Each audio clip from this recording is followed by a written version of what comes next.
Hey guys, this is Pure with Warm Water Addicts. I'm going to show you my two favorite carp retrieves. The first one is called the drag and drop. What you're going to do in this situation, it's generally for a good tailing fish. So what you're going to do is you're going to throw it past the fish. I usually try to throw 2 to 5 feet past him, so if you're using a heavier fly, the splash doesn't scare him. You're going to throw it past him. You're going to drag it on top of the water. So you can still see the fly. You're just planing it on top of the water. Okay? So you're going to drag it and drop it to where you think this fish is feeding. This is usually indicated by a cloud, mud cloud, or vegetation, or moving of the water. You can also watch for his tail. When his tail's sticking up, you know his head's going to be this way. Now if his tail's sticking up like this, you know his head's this way.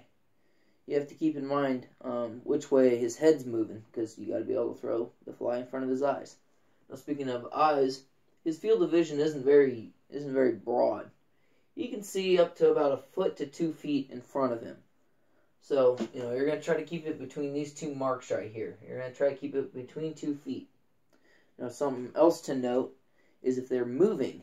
If they're moving this way, you're going to have to compensate a little bit. You're going to have to realize that if you throw right at him while he's moving, he's going to move past your fly. Now, if it's a slow move, you can get a little bit more time. If it's a faster move and he's not really feeding, he's cruising, this is what you have to do. So if he's cruising and he's moving this way, what I like to do is what I call the drag and drop in the water column, though. And I guess you can also put it on top of the water. But if it's really clear water, let your fly sink down as far as you can. So again, you're going to throw it past him.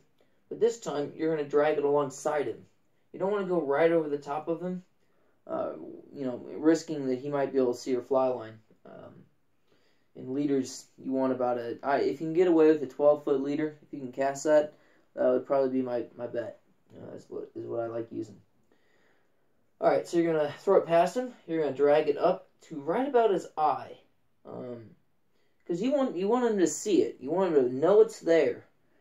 But instead of dropping it, so instead of doing this, put an X through that, you're going to keep it moving. And you're going to drop it in front of him. So when he reaches it, he'll eat it. I know that's a lot of lines right there. So we'll go over it really quick. You're going to throw it past him. You're going to drag it to his eye, a little bit ahead of him. You're not going to drop it because he's moving.